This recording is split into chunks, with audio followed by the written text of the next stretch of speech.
58।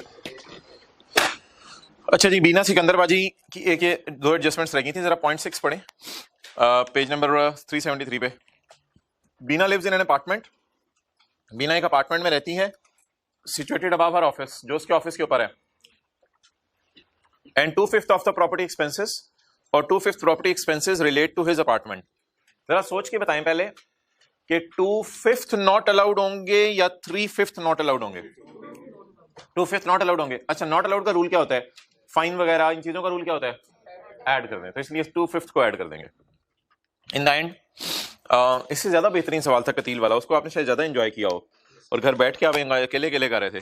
0.7 other expenses, दूसरे खर्चों में include 2,60,000 paid for Bina's golf club membership. 2,60,000 पे किया गया बीना के गोल्फ क्लब की मेंबरशिप, विच ही सिर्फ और सिर्फ यूज्ड, क्लब में वो सिर्फ और सिर्फ जाती है गोल्फ खेलने। नहीं, उसने तो कभी स्टिक नहीं पकड़ी। Use to promote her business interest, वो सिर्फ अपने बिजनेस इंटरेस्ट के लिए जाती है कि वहां से क्लाइंट्स के साथ राब्ता डेवलप होता है, बड़े क्लाइंट्स आए होते हैं गोल्फ खेलने के लिए, तो उनको जो है वो कहती है मेरी लॉ फर्म है, आप कभी आए आपको हम लॉ सर्विसेज देंगे। क्लियर? तो सिर्फ इसलिए जाती है, which he exclusively use to promote her business. अच्छा भाई, इसमें ना अब खर्चे में कोई इतराज नहीं है, खर्चे के नेचर में कोई इतराज नहीं है। और एक बात आज याद कर लें, जो खर्चे नॉट अलाउड की लिस्ट में नहीं आ रहे ना, वो अलाउड है।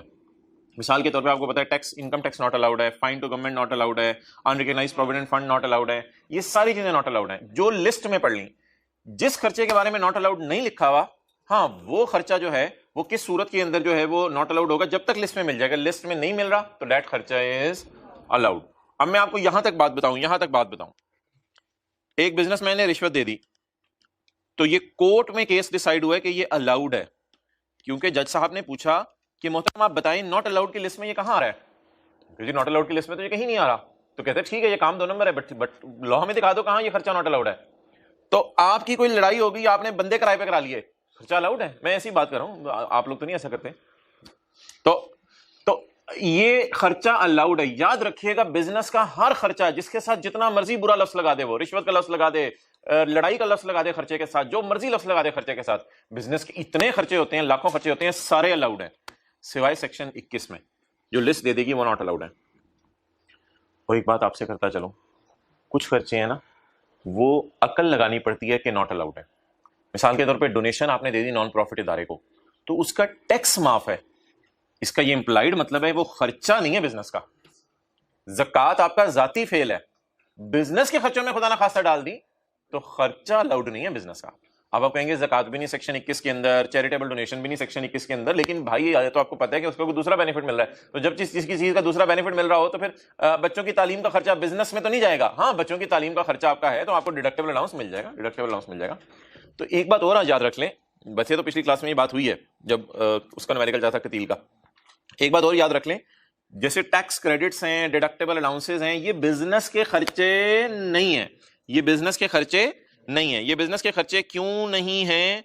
इस वजह से, ये किधर रह गया चैप्टर 20, ये बिजनेस के खर्चे इस वजह से नहीं है कि न्यूमेरिकल के फॉर्मेट में हमने बिजनेस में से ज़कात नहीं माइनस करनी, हमने बिजनेस के सेल में से जो है, बिजनेस की सेल से हम सवाल दिया होता है ना हमें, तो हम बिजनेस में से टैक्स क्रेडिट माइनस नहीं करने बैठ जाने बिजनेस के खर्चों में। तो चैरिटेबल डोनेशन, ज़कात, बच्चों की तालीम का खर्चा, ये बिजनेस के खर्चे नहीं है। हाँ, अगर बिजनेस के खर्चों में माइनस हो चुके हैं तो आप इन्हें सही करने के लिए, हाँ, कल आंखों अगर वो नीचे आए, आप ज़कात माइनस यहाँ कर लें, आप कोई मसला नहीं, एजुकेशन एक्सपेंसेस यहाँ माइनस कर ले, आपने चैरिटी दी है यहाँ माइनस कर ले, बट आप ये कहेंगे मैं बिजनेस के खर्चे के तौर पर माइनस करूंगा, तो इस पर chapade.com बनती है और कुछ भी नहीं। वापस आ जाएं जितने the chapter 19। Other expenses include 2,60,000 for paid. अच्छा, ये बिजनेस का खर्चा अलाउड है, इसमें मैंने कोई एतराज नहीं है हमें।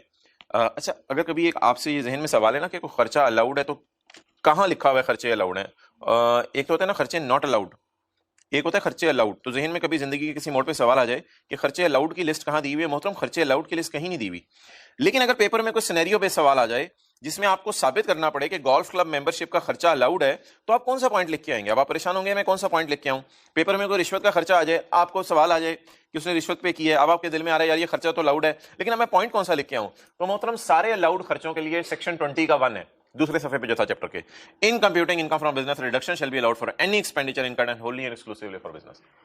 नॉट अलाउड जो खर्चा आएगा पेपर में खर्चे में सिनेरियो बेस्ड सवाल आया, 10 खर्चे हैं, उसमें से 6 आपने कहा नॉट अलाउड है, 4 अलाउड है। जो 4 अलाउड है उन पे आप 20 का 1 लिख के आ जाए अंग्रेजी में। In computing income from business reduction shall be allowed for any खर्चा। गालिबन जो टेस्ट था जिसमें 17, 15, 16 खर्चे आ रहे थे या 13 खर्चे आ रहे थे और पूछा गया था पिछले से पिछले टेस्ट में कौन से अलाउड है कौन से नॉट अलाउड है, उसमें भी शायद 1-2 पॉइंट के जवाब में आप देखिएगा मैंने ये लिखा हुआ था कि ये खर्चा होनली एंड एक्सक्लूसिवली बिजनेस के लिए इसलिए अलाउड है। तो अलाउड खर्चे अगर जिंदगी के किसी मोड पे पूछे जाएं तो 20 का 1 को आप अंग्रेजी में लिख के आएंगे, और नॉट अलाउड पूछे जाएं तो फिर 21 में ढूंढना पड़ेगा उस खर्चे की नेचर के। वापस आ जाए बीना बाजी की तरफ। The payment to club was made with cash, so that is a big problem. Payment इसने क्लब को जो है वो कैश में कर दी है। इसमें इंडिविजुअल पेमेंट इसने नहीं बताई कि 2,60,000 किस तरह पे किया। आमतौर पे मेंबरशिप फीस साल में एक ही दफा पे की जाती है, इसलिए 2,60,000 एकदम उसने जेब से निकाले होंगे। लाख के नोट 5-5 तो उसने नोट निकाले होंगे लाख के 2, और 50,000 का एक नोट निकाला होगा और 10,000 का एक नोट निकाला होगा। तो इसने ये नोट पकड़ा दिए होंगे इन रोकड़ा फॉर्म, इन चेक फॉर्म, इन रोकड़ा फॉर्म। रोकड़ा फॉर्म बोलिए अगर कुछ नहीं होता, इन रोकड़ा फॉर्म। अच्छा अब देखें जी ये खर्चा किस पॉइंट के तहत नॉट अलाउड है। पेज नंबर कौन सा भाई फ्रॉम हमारे 130 जी बिल्कुल। तो पॉइंट नंबर एल है पेज 130 पे। एनी खर्चा for a transaction paid under a single account head whose total exceed 2,50,000। कोई भी और दो रोजाना है कि दफा कोई भी खर्चा जिसका टोटल 2,50,000 से ज्यादा है वो कैश में पे नहीं किया जा सकता, तो इसलिए ये कैश में पे कर दिया गया, ये नॉट अलाउड है। टाइम पे आया करें, पिछले 5-7 में न्यूमेरिकल्स की बहुत बेसिक बात हुई है, बड़ी इंपॉर्टेंट, किसी से कवर कीजिएगा जी मोहतरम। आप भी मजे से आ रहे हैं, बहुत इंपॉर्टेंट बातें हो गई हैं। आपका दिमाग खुले, देखें इनके दिमाग खुले हुए हैं, आप लोगों के घर में दिमाग खुल गए हैं इनके, क्योंकि बड़ी बेसिक बातें हुई हैं न्यूमेरिकल्स के एतबार से। अच्छा इसमें कोई मसला तो नहीं आया था रिम्यूनरेशन? किसने ट्राई नहीं मारी? इसने कहा बिजनेस तक काफी आसानी करा दिया। किसने ट्राई नहीं मारी? किसने आगे ट्राई मारी है अगली 4-5 एडजस्टमेंट? कोई मसला आया इसमें ना? कोई बोर्ड मीटिंग वगैरह उसने अटेंड की है तो यार ये याद रखिएगा, अगर बोर्ड मीटिंग को अटेंड कर लेना तो वो एम्प्लॉई होता है। एम्प्लॉई अगर बोर्ड मीटिंग अटेंड कर ले तो वो इनकम फ्रॉम सैलरी में जाता है। कोई भी फीस बोर्ड मीटिंग के दे दीजिए एम्प्लॉय को, ये इनकम फ्रॉम सैलरी में जाता है। और यार ऐसे ही इसमें पंगे लिए हुए आए कि अपने कि सैलरी पे भी एम्प्लॉयर ने टैक्स काटा है, बोर्ड मीटिंग पे भी टैक्स काटा है। ओ हमारी बिला से यार जहां मर्जी टैक्स काटा हो, आपको पता है टैक्सेस डिडक्टेड हमने न्यूमेरिकल के एंड पे जाके माइनस करने होते हैं, बस इससे ज्यादा और हमें कुछ नहीं इसका। ओके चलें जी वापस आ जाए।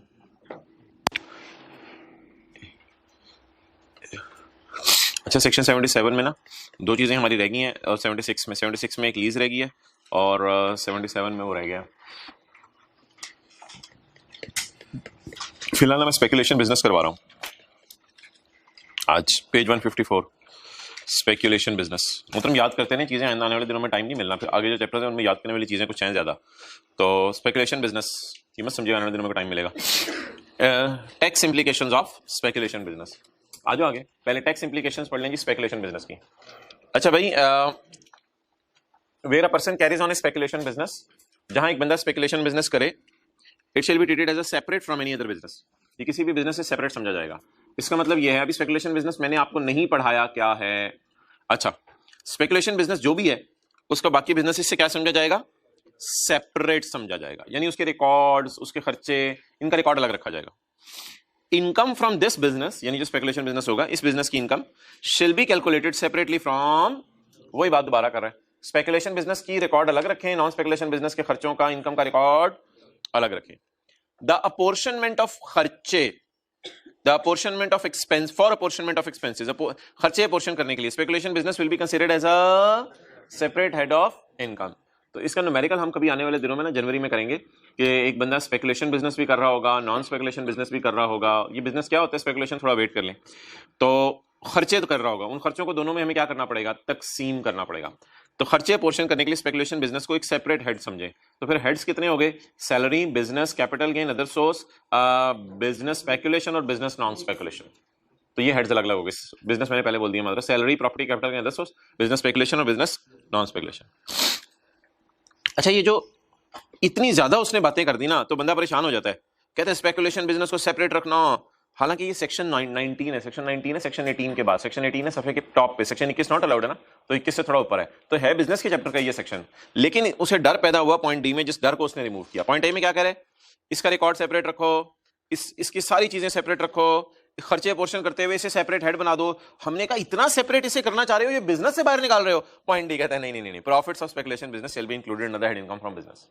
कहते ये याद रखना, इतने बुरे तरीके से मैं इसको बाहर नहीं निकाल रहा, ठीक है। यानी कि अब्बू को गुस्सा आ जाए, इसको खाना ना दो छोटे भाई को, और इसको जो है वो कमरे में ये करो वो करो, इसको मारो, इसकी कुटाई लगाओ, इसको ये करो। अब्बू घर से निकाल, नहीं घर से नहीं निकालना, हाथ दोगी, तो इसको ये करो ये करो ये करो। लेकिन इन द एंड आके लॉ में का ठंडा हो गया, कहता है ये है बिजनेस का ही हेड। तो बिजनेस की दो कैटेगरीज होगी, स्पेकुलेशन और लॉस अगर आ गया स्पेकुलेशन बिजनेस में तो ये किसी और हेड में से माइनस नहीं हो सकता। लेकिन ये बात आपको बिल्कुल समझ नहीं आएगी, लॉसेस का चैप्टर 13 मेरे ख्याल से, ये तो चैप्टर 13 की बात है।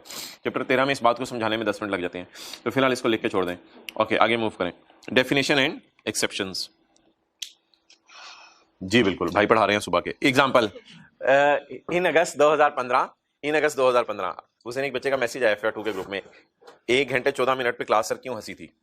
अच्छा एग्जाम्पल, उसका हंसने को दिल चाह रहा होगा, सारे हाजिर। इन अगस्त 2015, तो कुछ आवाजें नहीं जाती कैमरे में, अब क्या करें। इन अगस्त 2015 के अंदर LT signed a future contract with ME। हम स्पेकुलेशन बिजनेस की पहली एग्जांपल करने लगे हैं। In August 2015 LT signed a future contract with ME for purchase of 500 metric tons of maize. Okay, थोड़ा सा ना अटेंशन चाहिए इसमें जरा। फ्यूचर कॉन्ट्रैक्ट का मैं लफ्ज खत्म कराऊं फिलहाल। In August 2015 LT signed with ME, एक फ्यूचर का लफ्ज खत्म कराऊं। In August 2015 LT signed a contract with ME for purchase of 500 metric tons of maize. अच्छा, इसने मुआहिदा किस चीज का किया है? इसने मुआहिदा मेज खरीदने का किया है या खरीद ली है? खरीदने का किया है या खरीद के इसने गोदाम में मंगवा ली है? In August LT signed a मुआहिदा with ME for purchase of 500 metric ton of maize at ₹15,000 पर। ये मेज मकई होती है ना मेरे ख्याल से। अच्छा, तो मकई खरीदने का इसने मुआहिदा किया। अब मुझे ये बता दें, आपने इंट्रो FR1 में ये पढ़ा हुआ है कि मुआहिदा करने पे एंट्री नहीं होती है, साइन करने पे एंट्री नहीं, ऑर्डर करने पे भी एंट्री नहीं होती। चीज का आप ऑर्डर कर दें तो एंट्री कब होती है? जब चीजें आपको डिलीवर हो जाए। अच्छा, लेकिन मोहतरम मैं समझने के लिए ना, समझने के लिए एंट्री कर रहा हूं, मैं समझने के लिए एंट्री कर रहा हूं। और एंट्री किसकी कर रहा हूं? परचेज की एंट्री कर रहा हूं। तो for the sake of discussion, for the sake of working, फिलहाल एक एंट्री की जाने लगी है, वो मैं आपके सामने पेश करने लगा हूं। मुझे बताएं, LT signed a contract with ME for purchase. Buyer कौन है, सेलर कौन है? LT signed a contract for purchase. बोले बोले, LT signed a contract for purchase, तो LT बायर है। LT की बुक्स जी, एंट्री सोचे क्या बनेगी?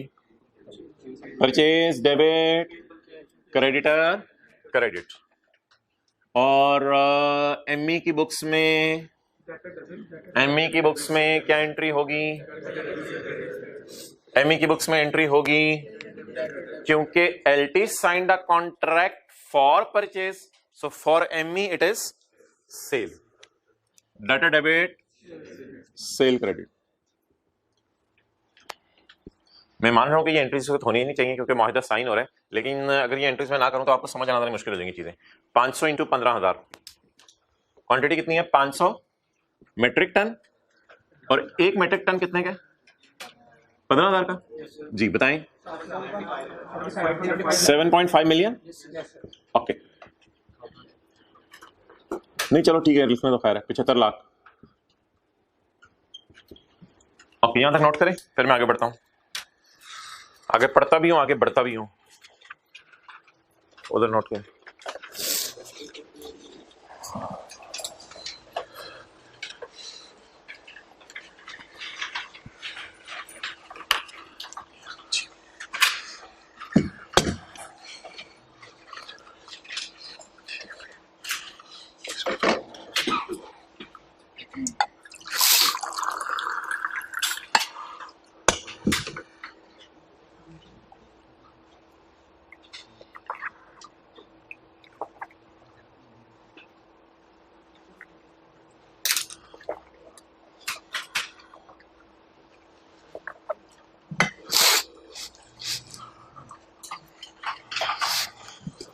Okay. The delivery was expected to be made in October. Delivery किस महीने में होगी जी? अगस्त के बाद सितंबर अक्टूबर, डिलीवरी अक्टूबर में होगी।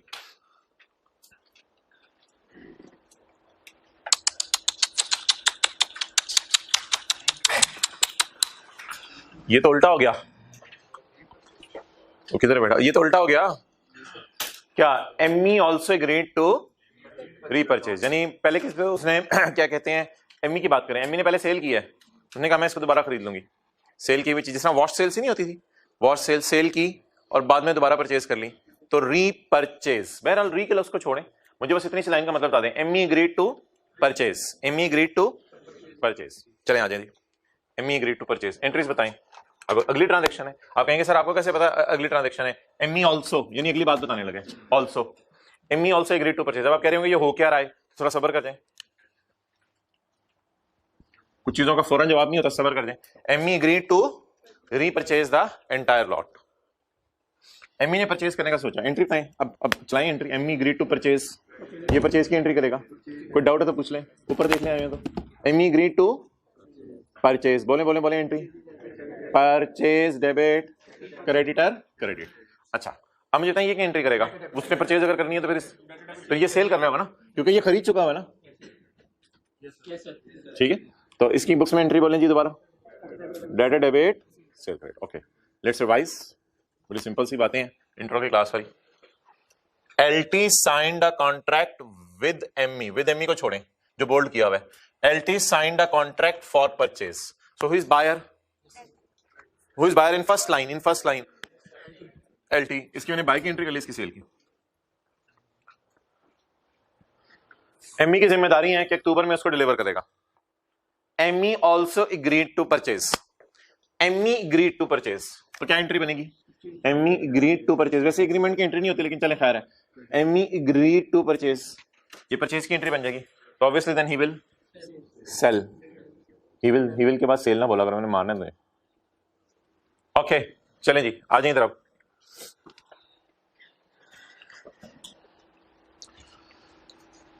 अच्छा मोहतरम, अब होता पता क्या, अगस्त में ये मुआहदा हुआ और जिस दिन सेल होनी है ना चीजें, the delivery was put in October, तो अक्टूबर में on the date of sale ये मुआहदा उलट जाना है, on the date of sale ये मुआहदा उलट जाना है, उसी दिन ये मुआहदा उलट जाना है।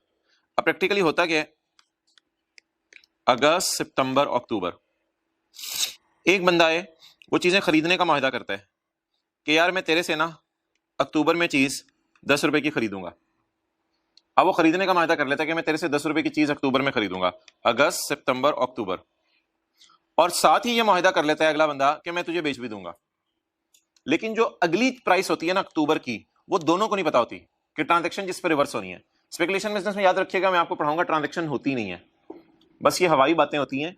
इन द एंड अक्टूबर में जो जीता वो सिकंदर बन जाएगा और जो हारा वो बंदर बन जाएगा। अच्छा ये पता नहीं अपने ध्यान रखना है, मैंने पहले सुना है, तो जो तो अगली क्लास में चला दूंगा दोनों में, तो जो जीता वो सिकंदर बन जाएगा, जो हारा वो बंदर बन जाएगा। तो असल में ना अब एक प्राइस एग्री हो गई है आज परचेज की कि परचेज कितने पे करना है, लेकिन जो ये वाली प्राइस है ना ये दोनों को नहीं पता। अब ये वाली प्राइस जब दोनों को नहीं पता तो दोनों मुआहिदा करते हैं कि इस डेट को ट्रांजैक्शन उल्टाएंगे। उल्टाने का क्या मतलब होता है, जिसने परचेज करना होता है ना वो कहते हैं मैं इस डेट को परचेज भी करूंगा और दोबारा क्या कर दूंगा, सेल भी कर दूंगा, इस डेट को ट्रांजैक्शन उल्टाते हैं। ट्रांजैक्शन उल्टाने पे किसी को नहीं पता होता क्या होना है, हो सकता है मार्केट में 10 रुपए वाली चीज 8 रुपए की होगी, हो सकता है मार्केट में 10 रुपए वाली चीज 12 रुपए की होगी हो। तो इसका मतलब है ये अपने आप को मार्केट फोर्सेस के ऊपर छोड़ देते हैं। स्टिल बात समझ नहीं आएगी जब तक मैं एग्जांपल की तरफ वापस ना हूं, ये हल्का सा हिंट देने की और समझाने की मैंने कोशिश की है। ये अपने आप को मार्केट फोर्सेस पे छोड़ देते हैं।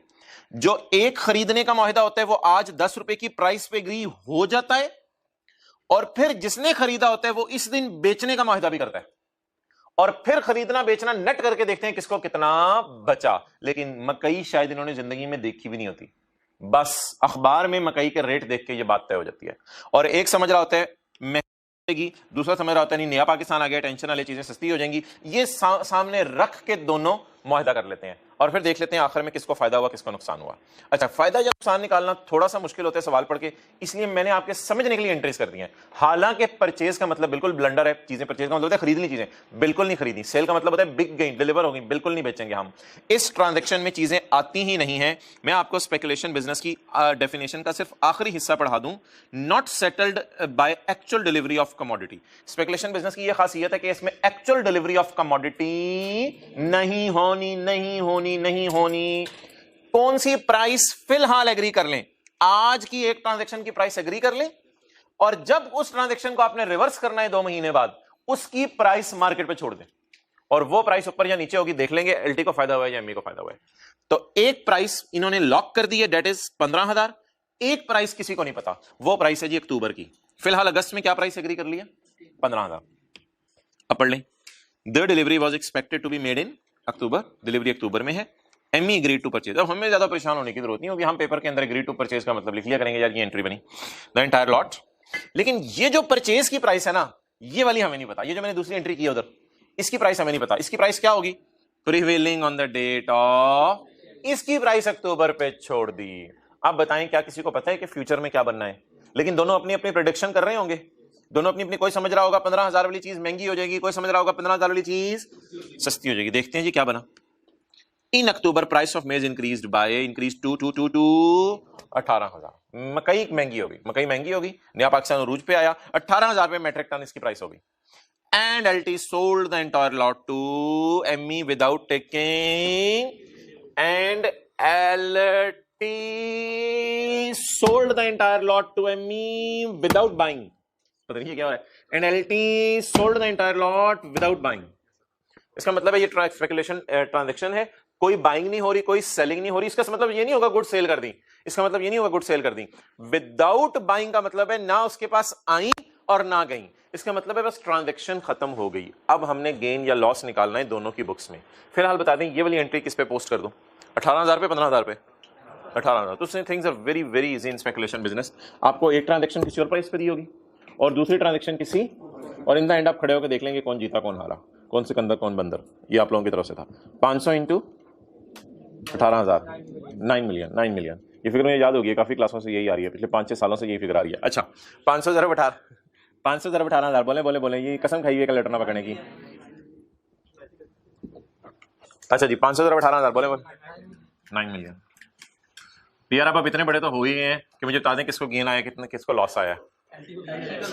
जिसकी सेल प्राइस देख लें, सेल प्राइस और परचेज प्राइस दोनों की देख लें, यहां से आपको आइडिया हो जाएगा किसको गेन आया किसको लॉस आया।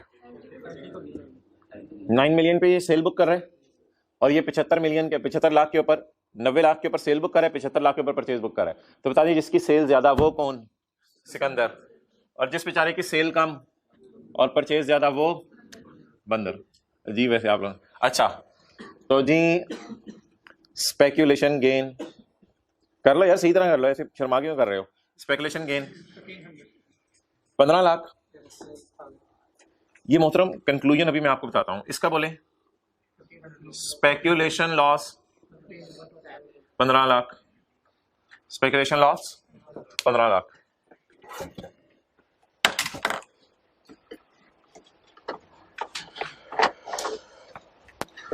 इन द एंड होता क्या है वो सवाल वाले ने नहीं लिखा। इन द एंड होगा ये ट्रांजैक्शन कैसे सेटल होगी? LT will pay 15 lakh to ME. LT ME को 15 लाख, उल्टा हो गया, उल्टा हो गया। ये हारने वाले ने पैसे देने हैं, बंदर ने पैसे देने हैं। बंदर कौन है? ME. ME will pay 15 lakh to LT. जिसको नुकसान आया वो 15 लाख रुपए इसको दे देगा और एमई फिर तौबा कर लेगा, यार ये बड़ा गंदा काम है, यार ना करें यार, ये बड़ा गंदा काम है। एलटी को चस्का पड़ जाएगा, बेगम बड़ा चंगा काम लगे, बेगम की छाड़ परे 15 लाख ले आया। बेगम समझाएगी, ये बात मैंने नहीं बताई। हाँ कैश की ट्रांजैक्शन तो हुई है, कैश की ट्रांजैक्शन मैंने जनरल एंट्री नहीं की। इन द एंड ये होगा अगर कैश की ट्रांजैक्शन असल में जनरल एंट्री जो बुक्स में होंगी वो हमारे सिलेबस में नहीं है, जनरल एंट्री में करा देता ना। ये जनरल एंट्री होगी ना ये जनरल एंट्री होगी ना ये जनरल एंट्री बुक्स में क्या होगी? ये बंदा एंट्री करा होगा कैश डेबिट इनकम क्रेडिट और ये बंदा एंट्री करा होगा खर्चा डेबिट कैश क्रेडिट। लेकिन जनरल एंट्री हमने क्यों करनी है? हमारे से तो टैक्स का पेपर है, गेन लॉस निकालना चाहिए। गेन लॉस निकालना कुछ बच्चों को टफ लगता था, जिसकी वजह से मैंने कुछ अरसे से परचेज और सेल की जनरल एंट्रीज करवाने लग गया। जबानी तरह चीजें समझ नहीं आती थी। जनरल एंट्रीज अब नीचे नोट करें, मेरे नहीं ख्याल हुई है। जनरल एंट्रीज आपको नीचे नोट करनी पड़ेंगी।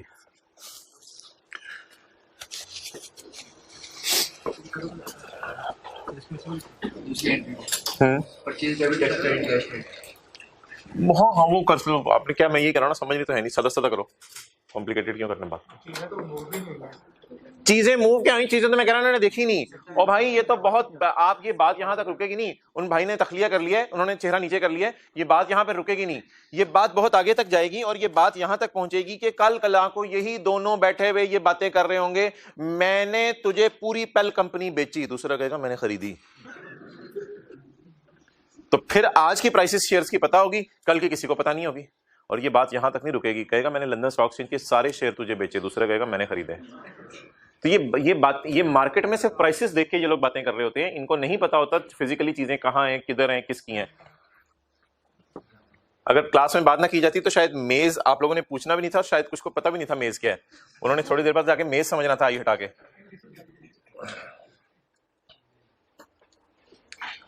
मरहबा मरहबा मरहबा, माशाल्लाह माशाल्लाह, जी आयानु जी आयानु। Calculate speculation gain loss.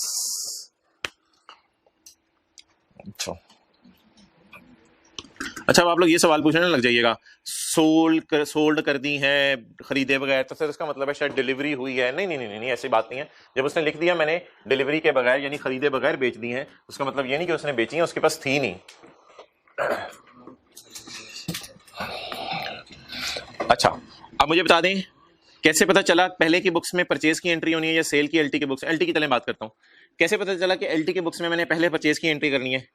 LT signed a contract for purchase, इसलिए मैंने पहले एलटी की बुक्स में कौन सी एंट्री कर दी, ऑब्वियसली फिर एमई की बुक्स में एमई ग्रेट। ये वॉश सेल भी ऑलमोस्ट इस टाइप की चीज थी एमई, लेकिन उधर कॉन्सेप्ट ये नहीं था, उधर चीजों की एक्चुअल डिलीवरी होती थी, उधर एक्चुअल डिलीवरी होती थी। एमई ग्रेट टू परचेज, अब एमई की बुक्स में फिर किसकी करूंगा, परचेज की।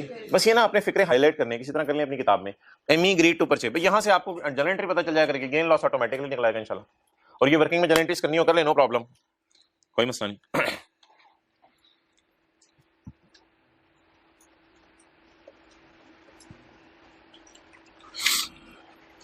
ओके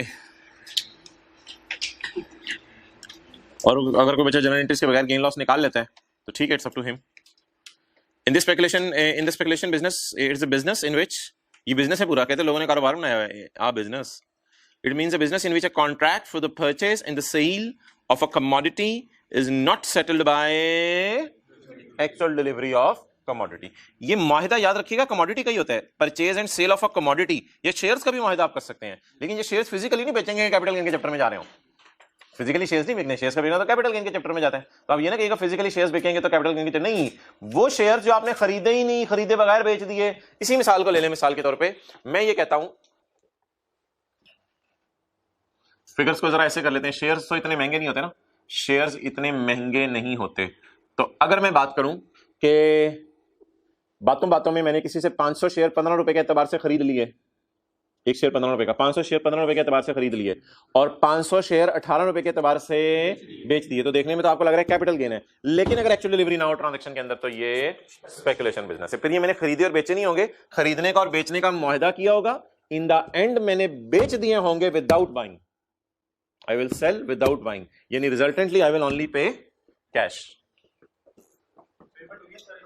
पेमेंट होगी, पेमेंट ही तो होगी, इसलिए तो मैंने कहा था उसको चस्का चढ़ जाएगा एलटी को, तो पेमेंट ही तो होगी, वरना तो फिर कुछ भी नहीं रह गया पीछे। स्टार्ट पे कोई नहीं, स्टार्ट पे कोई पेमेंट वोमेंट नहीं, बिल्कुल नहीं। In the end transaction net settle हुआ करेगी। नेट का क्या मतलब है, ना किसी ने किसी को 90 लाख देने हैं, ना किसी ने किसी से 75 लाख लेने हैं, बस 90 और 75 का डिफरेंस निकाला जाएगा, 15 लाख रुपए एक बंदा दूसरे को दे देगा। Speculation business means a business in which a contract for purchase and sales, definition बहुत आसान है, of a commodity is not settled by actual delivery of commodity, bracket में शेयर्स, commodity शेयर्स कोई भी चीज है। और इन द एंड अगर आप लिखना चाहते हैं तो लिख लें, loser will pay cash to winner, बांदर will pay cash to Sikandar, loser will pay cash to winner. इसमें लिखा होना चाहिए था वैसे सोल्यूशन में, किसने कैश पे किया, Amy will pay 15 lakh to LT. अच्छा सोल्यूशन में मैंने गेन निकाला है एक की किताबों में, जो एक की किताबों में गेन है उसी को दूसरे की किताबों में क्या नाम दे दिया, लेकिन जनरल एंट्रीज के बगैर निकाले थोड़ा समझना मुश्किल है। ओके अच्छा जी, क्या मतलब, अच्छा इसमें ना ये जो है कॉन्सेप्ट स्पेकुलेशन बिजनेस, आप पूछें जी हमारा कितना अर्सा चलेगा सर, कितने लेक्चर होंगे, स्पेकुलेशन बिजनेस खत्म हो गया, बस इतना सा था। लेकिन इसमें एक बात अब रह गई है, स्पेकुलेशन बिजनेस की exceptions. However, following will not be considered as speculative business. जैसे डिविडेंड पढ़ा था, फिर नीचे उसकी एक्सेप्शन थी, तो अब वो हम अब ये जो मिसालें पढ़ने लगे ना, ये देखने में स्पेकुलेशन है लेकिन लॉ मेकर इनको एक एक करके बाहर निकाल रहा है। अच्छा, ये बात अब आपने जो है ना बड़ी डिटेल से जो है वो समझनी है। इसके लिए आप एग्जाम्पल जो है वो एक लिखना शुरू करें। कॉन्टिन्यूइंग फ्रॉम अबव क्वेश्चन, आप लोग छोड़े, मैं क्या मैं कर रहा हूं, आप अपना करें काम। कॉन्टिन्यूइंग फ्रॉम अबव क्वेश्चन, ऊपर वाले क्वेश्चन से कंटिन्यू करें। Assume LT has a shop. Assume LT has a shop where he sells maize. LT has a shop where he sells maize. जहां वो क्या बेचता है? मकई बेचता है। LT की शॉप है जहां वो मकई बेचता है। अच्छा, LT को किसी ने बताया यार LT एक काम शुरू हुआ है आजकल। LT ने कहा बोलो तो। कहते हैं वो कोई मार्केट है, वहां से आप मेज का या शेयर्स का या कुछ चीज़ों का अगर आप मुआहिदा कर लो तो वो चीज़ें ना बैठे बैठे आपको कुछ मुफ्त में पैसे मिल जाते हैं। LT ने कहा ये क्या हो रहा है यार, आपने कहा जाके ट्राई कर ले, एक मार्केट है जहां से आपको मुफ्त में पैसे मिल जाते हैं। और देख यार, मेज का कोई पता नहीं महंगी हो जाए, कोई पता नहीं मेज महंगी हो जाए, तो तुझे दुकान पे अक्सर मकई खरीदनी पड़ती है, तेरे लिए टेंशन प्रोग्राम होता है, तू मकई खरीदेगा, ये करेगा, पता नहीं आप लोग मेरा काम देख रहे हैं, ये ले, तो ये मकई खरीदनी होती है, ये होता है वो होता है, तो तू मकई खरीदने के चक्कर में पड़ेगा, महंगी मकई हो जाएगी। एक बाजार है जिसमें सुना है मुफ्त में पैसे मिलते हैं, जरा ट्राई कर जो उस बाजार में जाके, क्योंकि हमने सुना है मकई महंगी हो रही है, तो हो सकता है तुझे उस बाजार से कुछ बच जाए, लेकिन कान इधर कर, तू उधर से लुट के भी आ सकता है। ऐसा भी हो सकता है तुझे लूट लिया जाए, कोई पता नहीं चलता उधर किसको कितने पैसे मिले। LT जिसकी दुकान थी मकई की, LT जिसकी दुकान थी मकई की, LT ने बॉर्डर क्रॉस किया और इस गंदी मार्केट में चला गया जहां पे लोग जो है उगड़ पड़ते हैं। यहां पे आपको बहुत से जहाज मिलेंगे, बहुत से जहाज मिलेंगे। एक जहाज उसको मिला अम्मी, अम्मी ने कहा नए आए हो यार, इधर कहां से आए हो? नहीं प्लीज। अच्छा तो यार तो पहले तो नहीं इधर तुम नजर आते थे, आओ आओ बैठो बैठो, क्या करना है जी? इधर से पैसे पुसे मिलते हैं, मैंने सुना है। कहते डूब भी जाते हैं लोग, बहुत आए तुम्हारे जैसे, बहुत गए, हम अभी तक बैठे हैं, तो यहाँ से डूब भी जाते हैं पैसे, तो सोच समझ के डिसीजन लेना। बहरहाल इसने स्पेकुलेशन ट्रांजैक्शन जो है वो शैतान का नाम लेके कर ली। इसने कहा शैतान का नाम लेके, यार मैं स्पेकुलेशन ट्रांजैक्शन करता हूं, देखी जाएगी जो होगी मेरे साथ। जब इसने स्पेकुलेशन ट्रांजैक्शन की तो ये इस उम्मीद पे था कि हो सकता है मुझे कोई पैसे बच जाएं, हो सकता है कोई पैसे मुझे नुकसान हो जाए। अब जब इस ट्रांजैक्शन की एंड आया तो ये सारा सिनेरियो ज़हन में रखें, इसको कितना बचा? LT को 15 लाख बच गया। अब एम्मी तो बड़ा हैरान हो रहा है, यार पहली दफा आया मैं लूट के लेके चला गया, क्योंकि एम्मी ये समझ रहा था कि शायद बाजार में मकई की कीमत कम हो जानी है। क्योंकि एक बात याद रखिएगा, अगर मैं डेटा थोड़ा बदलता हूं ना, इस 18 अगर मैं डेटा थोड़ा बदलता हूं ना, इस 18,000 को 14,000 करता हूं, तो बिल्कुल स्टोरी ऑपोजिट हो जानी है। ठीक है, तो अब आप ये ना कहिएगा ये मार्केट में ऐसा क्यों होता है, दोनों की एक्सपेक्टेशन माइंड की डिफरेंट होती है। ठीक है, फिलहाल LT किस चक्कर में मार्केट में गया था? LT इस चक्कर में मार्केट में गया था, किसी ने इसको खबर सुनाई थी कि प्राइसेस चीजों की महंगी हो सकती हैं, लेकिन मार्केट में बैठा हुआ एम्मी शायद समझता था कि चीजें सस्ती होंगी, तो इसलिए इन्होंने आपस का माहिदा कर लिया। अब LT के पास जो 15 लाख आया, उसने 15 लाख रुपए का क्या किया?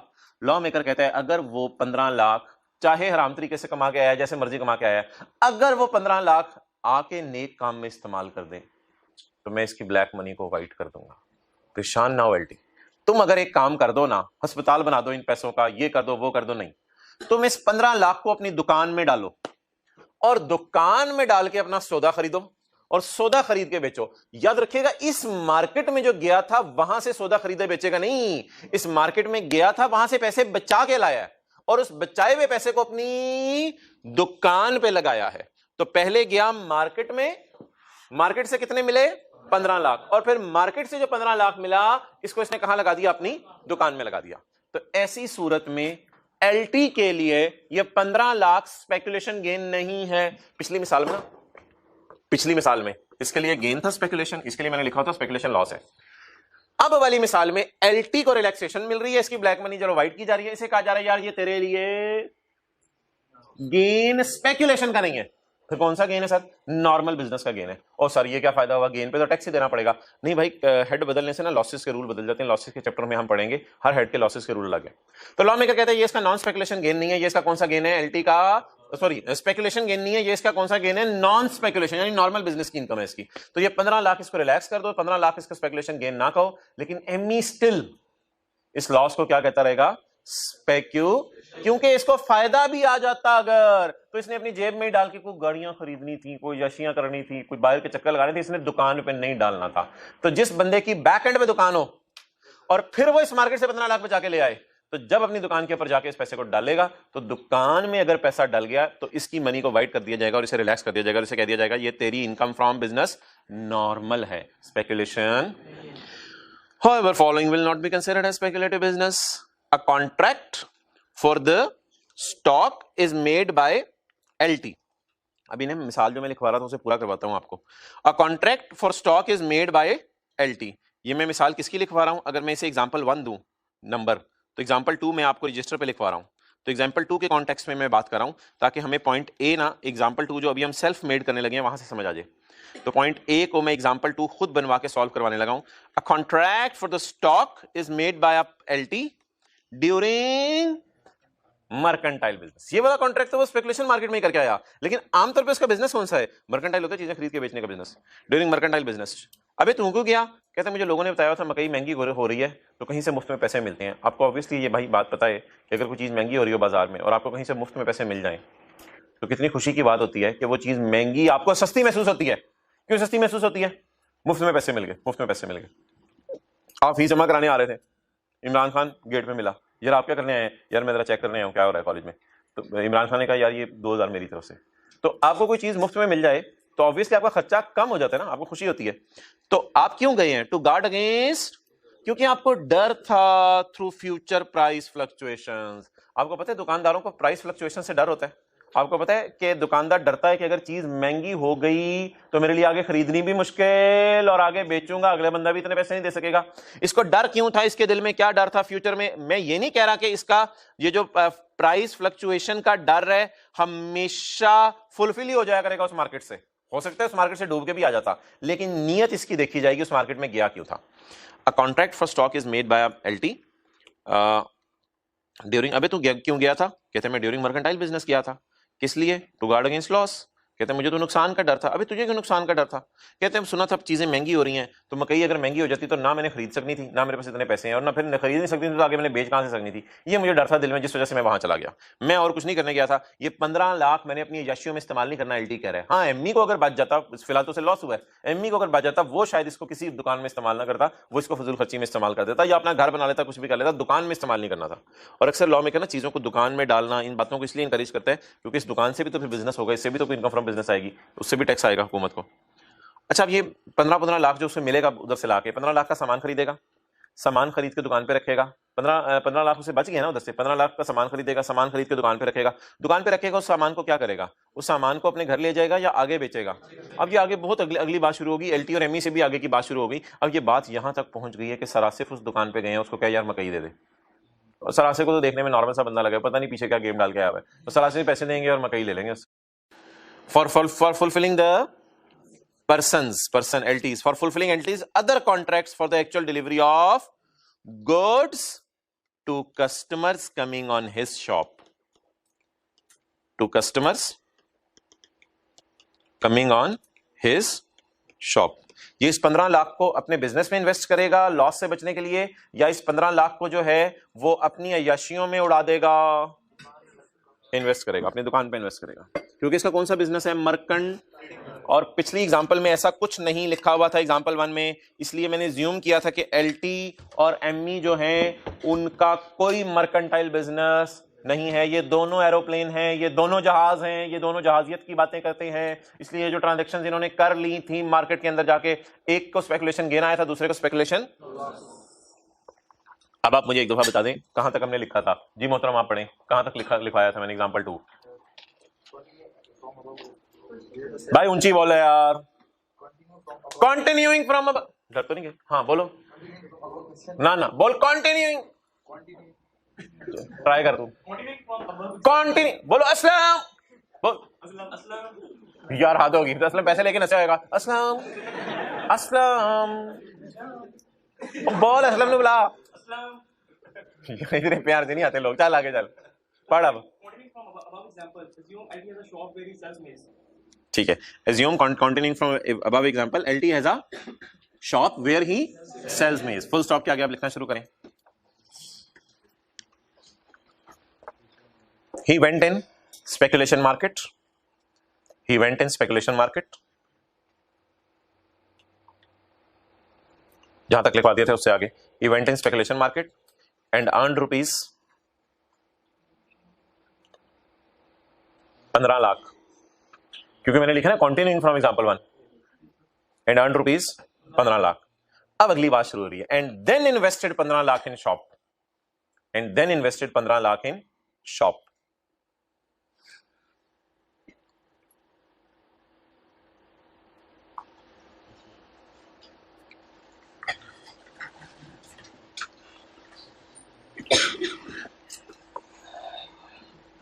चलिए आखिरी दफा पढ़ लें और इसको ना इधर याद कर लें। एक तो आजकल मसला ये है कि 4-4, 5-5 लाइनें रोजाना याद करने के लिए मिल रही हैं। However, following will not be considered as speculative business. A contract for maize is made by LT. लिखे आप LT आपने ऊपर, साथ वाले ने भी। तो contract for stock is made by LT during trading business। अभी तू क्यों उधर गया था? इमरान खान ने पूछा तुझे क्या तकलीफ थी? जी मुझे ना लॉसेस का डर था। अभी तुझे क्यों लॉस का डर था? कहते मैंने सुना था मकई महंगी हो रही है तो कहीं से मुफ्त में पैसे मिल जाते हैं, ये मुझे डर था, बस इसलिए मैं गया था। अब क्या करेगा इस पैसे का? For buying a diamond ring for my जोजा। फिर तो गड़बड़ है, फिर तो गड़बड़ है। For fulfilling the person's other contracts for actual delivery of goods to customers coming on LT shop. जो LT के शॉप के ऊपर कस्टमर आ रहे होंगे उनको चीजें डिलीवर करेगा। 4-5 मिनट लगाइएगा, घर में 1-1.5 लाइनें याद हो जाएगी। अच्छा जी, अब अगली बात, इसी को अगर मैं शेयर समझ लूं, इसी को अगर मैं शेयर समझ लूं, तो LT और ME मार्केट में बैठे थे और LT और ME में से किसी के पास भी PTCL के शेयर्स नहीं थे। पहले क्या मुआहदा हुआ? इसने कहा मैं PTCL के 500 शेयर तेरे से 15 रुपए के एतबार से खरीदता हूं। इसने कहा ठीक है मैं बेचता हूं। अब आप पास खड़े थे, आपने कहा शेयर किधर खरीदे बेचे? इन्होंने कहा भाई तुझे नहीं पता, तू जा, क्या हो रहा है, तू बच्चा है अभी, तू बालिग नहीं हुआ, जा अभी। अच्छा, और थोड़े दिन बाद आप दोबारा आए तो वो बातें कर रहे थे, हाँ यार वो बेच दिए तुझे मैंने। कहते हैं हाँ मैंने खरीद लिया। आपने कहा शेयर चल तू, तुझे मना किया ना इधर ना आया कर। तो ये ट्रांजैक्शन होगी। जब ये ट्रांजैक्शन खत्म हो गई तो आपने कहा नहीं यार आज देखना करते क्या है ये लोग, शेयर श्योर तो हैं कोई नहीं, बस मोबाइल हाथों में पकड़े हुए इंटरनेट पे शेयर्स की प्राइस देके लगे हुए हैं। तो फिर ना एक ने ना जेब से दूसरे के 1500 रुपया निकाल के उसकी जेब में डाल, ये ले पकड़। यार ये क्या होता है यार, कैपिटल गेन का चैप्टर लगाना है, क्या लगाना है, तो शेयर्स ही नहीं बिके। तो आपने जाके अब्बू को बता दिया। अब्बू ने कहा बेटा मुझे क्या, LT और ME का मामला है। तो आप तजस्सुस में, चले छोड़े बात इतना ही। तो ME विल पे 1500 टू, आप बताएं इनके पास शेयर्स थे या ऐसे ही बातें कर रहे हैं? ऐसे ही बातें कर रहे हैं, इनके पास शेयर्स नहीं थे। क्लियर? अब होगा क्या मोहतरम, अगली बात होगा ये कि ये स्पेकुलेशन बिजनेस की डेफिनेशन में फॉल कर जाएगा। लेकिन अगर किसी एक के पास, मिसाल के तौर पे किसी एक के पास शेयर होते और फिर वो ट्रांजैक्शन करता, तो ऐसी सूरत के अंदर मोहतरम बता दें क्या बनता? अगर किसी एक के पास भी शेयर होते और फिर वो ट्रांजैक्शन करता कि पता नहीं यार शेयर्स क्या क्या बनना है, मेरे शेयर्स कहीं सस्ते ना हो जाएं, और उसको कोई बता देता कि एक मार्केट है जिसमें जाके तुझे मुफ्त में पैसे मिल सकते हैं, तो फिर वो जाता मार्केट से और पैसे लेके आता और घर में शेयर भी रखे होते, तो क्या ये कहा जाएगा कि वो बंदा स्पेकुलेशन कर रहा है, या उसको रिलैक्स किया जाएगा और ये कहा जाएगा उसके लिए नॉन स्पेकुलेशन है? उसके लिए नॉन स्पेकुलेशन है। तो बात वही है सादा सी। नंबर 1, सबसे पहली मिसाल एग्जांपल 1 जो हमने की थी, जो किताब में भी लिखी हुई है, LT और ME कि अगर कोई मर्केंटाइल शॉप नहीं है तो जो भी परचेज सेल का डिफरेंस आया करेगा, that will go to speculation. LT के लिए भी ME के लिए भी, अगर कोई मर्केंटाइल की दुकान नहीं है। दूसरी एग्जांपल, ME तो मर्केंटाइल दुकान नहीं है, लेकिन मैंने कहा था LT की मर्केंटाइल दुकान है। ये अब जो भी वहां से कमा के लाया, इस कमाने को क्या कहा जाए? Non speculation business. ये 2 मिसालें होगी। तीसरी मिसाल, दोनों में से किसी के पास शेयर्स नहीं है और फिर इस मार्केट में ट्रांजैक्शन करें, तो ये क्या होगा, स्पेकुलेशन, दोनों के लिए स्पेकुलेशन। और अगर किसी एक के पास भी शेयर हैं तो दूसरे की बात नहीं करेंगे, दूसरे के लिए स्पेकुलेशन ही होगा। जिसके पास शेयर हैं अगर वो इस मार्केट में से कुछ कमा के आ जाए या कुछ लूज करके आ जाए, उसके लिए नॉन स्पेकुलेशन। तो पॉइंट बी पढ़ ले, contract for shares is made bye a dealer, और डीलर या इन्वेस्टर वही होते हैं, डीलर के पास ज्यादा शेयर पड़े होते हैं, इन्वेस्टर के पास थोड़े शेयर पड़े होते हैं। इन्वेस्टर अपने लिए खरीदता है, डीलर जरा ज्यादा खरीदता है, ये लोग भी उसके पास। Contract for shares is made by dealer और investor to guard against loss. तुम क्यों गए हो, कहते हैं मुझे लॉस आ सकता था। तुम्हें कौन सा लॉस आ सकता था, इन पर्संस होल्डिंग ऑफ शेयर्स, मैंने हाथ में शेयर पकड़े हुए हैं, मुझे इन शेयर्स के बेचने पर लॉस आ सकता है। यही गम मुझे अंदर से खाए जा रहा था, और इस गम को खत्म करने के लिए मैं बाजार चला गया था, ताकि बाजार से कुछ ना कुछ बच जाए मुझे। थ्रू तुम्हें क्या गम था, मुझे गम था कि मैंने शेयर्स होल्ड किए हुए हैं और फ्यूचर में क्या आ सकती है इसमें, प्राइस फ्लक्चुएशन। तो बस पेपर में अब हमने ये जज करना हुआ करेगा कि इनके पास मर्केंटाइल बिजनेस या इनके पास शेयर्स पहले से मौजूद हैं या नहीं है। ओके, तीसरी बात को इतनी इंपॉर्टेंट नहीं, और ना ज्यादा आपको समझने की जरूरत है, और ना ज्यादा मैं इससे सवाल लूंगा क्योंकि ये थोड़ी सी सीए फाइनल की बातें हैं, ना ही कैप इसको टेस्ट करते हैं न्यूमेरिकली। ये ना एक बिजनेस है छोटा सा, जॉबिंग आर्बिट्राज। ये अब तो शायद बहुत कम हो गया, बल्कि शायद पॉसिबल ही नहीं रहा। पहले ये होता था कि लाहौर स्टॉक एक्सचेंज और कराची स्टॉक एक्सचेंज के अंदर आज से 15-20 साल पहले प्राइस डिफरेंस होता था, लेकिन अब तो मार्केट्स इतनी तेज हो गई है कि एकदम जिस तरह बिहेव करती हैं दोनों जगह एक ही प्राइस होती है शेयर्स की। लेकिन पहले ये होता था कि थोड़े से कोई 1-2 मिनट के लिए प्राइस डिफरेंस होता था चीज़ों का। मिसाल के तौर पे एक शेयर लाहौर में 10.5 रुपए का है तो कराची में 10.6 रुपए का है। तो लोग क्या करते थे, 2 लाख शेयर खरीदते थे। अब आप कहेंगे 50 पैसे बचेंगे या 10 पैसे बल्कि बनेंगे, 10 पैसे बचेंगे, 1 रुपया भी नहीं बचेगा, 10 पैसे बचेंगे। लेकिन अगर 10 पैसे 2 लाख दफा बचें तो वो तो अच्छी खासी रुपीज में अमाउंट हो जाएगी, इसलिए मैं कैलकुलेशंस नहीं करवा रहा, ये हमारे सिलेबस में नहीं है। अच्छा, 10.5 रुपए का बंदा शेयर खरीदता था और फौरन कराची में 10.6 रुपए का बेच देता था, वही 2 लाख शेयर। तो ऑब्वियसली आप मल्टीप्लाइज करेंगे तो कुछ ना कोई कितना भी 1-2 हज़ार जो भी होगा गेन आ जाएगा, 20,000 गेन आ गया। इसको कौन सा बिजनेस कहते हैं, जॉबिंग आर्बिट्राज। जॉबिंग आर्बिट्राज का मतलब छोटा सा लिख लें, 2 स्टॉक एक्सचेंजेस के प्राइस डिफरेंस से फायदा उठाना, 2 स्टॉक एक्सचेंजेस के प्राइस डिफरेंस से फायदा उठाना।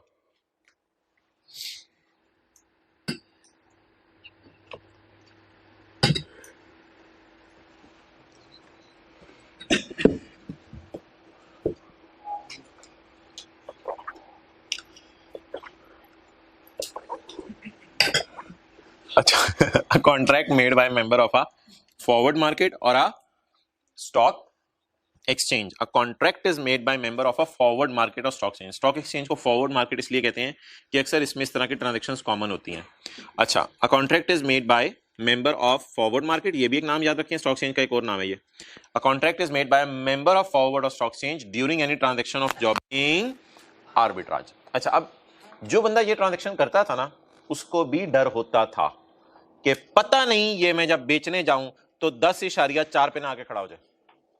इस ट्रांजैक्शन में वो इधर से शेयर खरीद चुका होता था और उसको डर होता था मैं 2 मिनट बाद बेचूं तो मुझे नुकसान ना आ जाए। तो वो उस 2 मिनट के अंदर, आधे मिनट के अंदर अंदर स्पेकुलेशन मार्केट में जाके अपने आप को बचवा के आ जाता था। और फिर अगर 2 मिनट बाद शेयर बेचने पर से नुकसान भी आ जाए तो मुफ्ता लग सकता है। मैं जरूरी नहीं कह रहा 15 लाख आपको हमेशा बचा करेगा, उधर से भी लुट के आ सकते हैं आप। तो जो लोग जॉबिंग आर्बिट्राज करते थे, अगर वो भी अपने आप को बचाना चाहते हैं नुकसान से, तो वो कहां चले जाएं, स्पेकुलेशन मार्केट में। लेकिन शर्त यह है कि वो लोग शेयर खरीदे हों, उन्होंने 10.5 रुपए के एतबार से, और पड़े हों उनके पास। तो बी और सी सेम बात है, लेकिन बी और सी के अंदर इतनी वाज़ेह इंग्लिश है नहीं कि लगे सेम है। A contract is made by member of a forward market और stock exchange during any transaction of jobbing arbitrage. अब बता तू क्यों गया है, to guard against loss which may arise in ordinary course of, but is his ordinary course of business jobbing arbitrage. ये इसका ordinary course of business है, ये बैठा ही उधर इसलिए है कि 2 का प्राइस का डिफरेंस का फायदा उठाए। ये काम तो शायद सही लग रहा है क्योंकि एक जगह पे शेयर बरकत मार्केट से बकरा खरीदो जाके दूसरी मार्केट में बकरा बेच, तो ये काम तो सही लग रहा है। लेकिन अगर इस काम में भी आपको डर पैदा हो जाए कि मुझे नुकसान ना हो जाए और आप कहां चले जाएं, स्पेकुलेशन मार्केट में, वहां से कुछ कमा के आ जाए, तो वो जो कमा के आए वो that will be non speculation. चलें, बातें इधर की उधर रह जानी है, छोड़ें। आप पास्ट पेपर्स करें, पास्ट पेपर निकालें। इसका कुछ पता नहीं 30वां सवाल है, 32वां सवाल है, कौन सा है देखें, कौन सा है ढूंढें।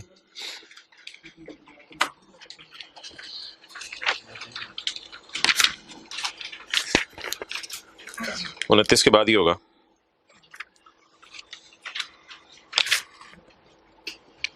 चालीस।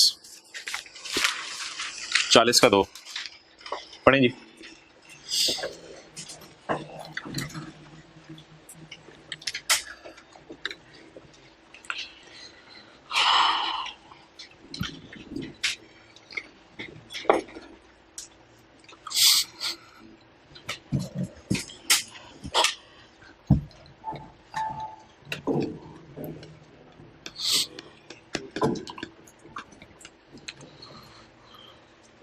On January 2009, page 163, SL entered into a forward contract for purchase. फिलहाल अगर मुझे फिगर्स दी हो सवाल में, फिलहाल अगर फिगर्स दी हो सवाल में, तो मैं एसएल की बुक्स में किसकी एंट्री करूंगा? जरा हिम्मत करें। SL entered into a contract for purchase of raw material. SL की किताबों में किसकी एंट्री करूंगा? परचेज की। To be used in its business to guard against loss through SL entered into a forward contract. Forward contract क्यों करने गया है? कि वहां से जो पैसा बचाएगा वो डालेगा रॉ मटेरियल खरीदने के लिए अपनी दुकान में। आगे बताते हैं, यहां से तो बात खत्म हो गई। ये जो भी प्रॉफिट या लॉस आएगा वो क्या आएगा? Non speculation. On the date of sale, on the date of sale, उस अगर पिछली मिसाल से मैं लिंक करूं ना, तो एंटर्ड इनटू कॉन्ट्रैक्ट था अगस्त में और उस पिछली मिसाल में सेल थी अक्टूबर में। ऐसे ही है। अगर मैं इसमें बात करूं, ऑन 1 जनवरी ही entered into a contract for purchase on the date of maturity of forward contract. इसमें उसने सेल्स रूल का जिक्र नहीं किया, लेकिन फॉरवर्ड कॉन्ट्रैक्ट वही वाला होता है, मुझे 2 नंबर है। On the date of maturity of forward contract SL did not took the delivery. SL ने कहा हुआ था एसएल मैं परचेज करूंगा, लेकिन कहते हैं मुझे डिलीवरी नहीं चाहिए। और but the contract was settled by making a payment of 5 lakh. Contract settle कैसे हुआ? 5 लाख पेमेंट करके।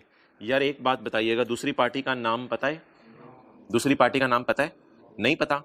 अब मेरा आपसे सवाल है, SL entered into a contract and it was settled by making a payment of 5 lakh. It was settled by making a contract settle हुआ है पेमेंट से। आपको क्या लग रहा है, ये सिकंदर है बांदर है? अगर ये लिखा होता पेमेंट बाय अदर पार्टी तो फिर और बात होती। इसमें तो अदर पार्टी का नाम ही नहीं है। The contract was settled by making a payment from SL. SL ने पेमेंट की है कितनी? 5 लाख। टू अदर पर्सन लिख लें, टू अदर पर्सन। अगले बंदे को 5 लाख की पेमेंट कर दी है। बताएं जी, ये उल्टा लॉसेस बचाने गया था अपने बिजनेस के, उल्टा उधर से लॉस लेके आ गया। अब कोई ज्यादा जर्नल एंट्री से इस बात को साबित तो नहीं किया जा सकता, लेकिन मेरे ख्याल से जो ग्रीन में मैंने बात हाईलाइट की है उससे पता चल रहा है कि ये लॉस है। बाय मेकिंग अ पेमेंट लिखा हुआ है, बाय रिसीविंग एन अमाउंट नहीं लिखा हुआ, उससे पता चल रहा है लॉस है। और जो मैं स्काई ब्लू में हाईलाइट कर रहा हूं ना, उससे हेड पता चल रहा है। गेन लॉस कैसे पता चल रहा है? जो मैं ब्लू में हाईलाइट कर चुका हूं, जो ग्रीन में हाईलाइट करूं। अब मैं स्काई ब्लू से हाईलाइट करके बताने लगा हूं कि ये स्पेकुलेशन है या, तो ग्रीन के बेस पे हम लिखेंगे ये मेरा क्या है? लॉस है। और अब हेड मुझे नहीं पता, हेड के अलग मार्क्स होंगे। पहले तो मेरे ख्याल से एग्जामिनर इस बात के मार्क्स देगा आपको कि इसको पता चल गया गेन है या लॉस है। तो पेमेंट करने वाले को हमेशा क्या होता है इस मार्केट में? लॉस। और मिलने वाले को गेन होता है। यहां से ये वो जज कर रहा था आपका कि लॉस आया या गेन। एक ये कॉन्सेप्ट उसने आपका जज किया। दूसरा फिर ऑब्वियसली इतना वाजे बता दिया था इसने, ये नॉन स्पेकुलेशन है, बिजनेस पीछे कुछ रह नहीं गया था। अब आप इसमें क्या लिख के आएंगे? इसमें वही लॉ की प्रोविजन लिख के आएंगे। कौन सा वाला पॉइंट? एक्सेप्शन वाला ना, पॉइंट ए लिख के आएंगे। अब आप थ्योरी का सवाल है तो पॉइंट ए लिख के आएंगे, पॉइंट ए की अंग्रेजी लिख के आएंगे। उसमें आप हल्का फुल्का स्पेकुलेशन बिजनेस भी लिखें तो कोई हर्ज नहीं, ज्यादा डिटेल से नहीं। स्पेकुलेशन बिजनेस ऐसा बिजनेस होता है जिसमें सेटल नहीं होती चीजें, डिलीवरी नहीं होती। लेकिन अगर आपका मर्केंटाइल बिजनेस है और आप उधर चले गए तो फिर ये जो गेन है नॉन स्पेकुलेशन है। इसलिए ये आया तो स्पेकुलेशन मार्केट से, लेकिन 5 लाख क्या कमा के आया? Non speculation. अच्छा जी, 1 मिनट, अब 1-2 मिनट ले लेता हूं आपका। ये बैड डेट रिकवरी का एक सेक्शन है यार, बैड डेट रिकवरी का एक पॉइंट है। क्वेश्चन 26 में हमारा एक पॉइंट रहता है, his business assets worth ₹5 lakh were destroyed by earthquake. उसके बिजनेस एसेट्स हैं 5 लाख के, वो अक्टूबर 2005 में अर्थक्वेक से डिस्ट्रॉय हो गए। He claimed loss in his return for 2006 में उसने दावा किया कि ये मेरा लॉस है। अक्टूबर 2005-2006 ही बनता है।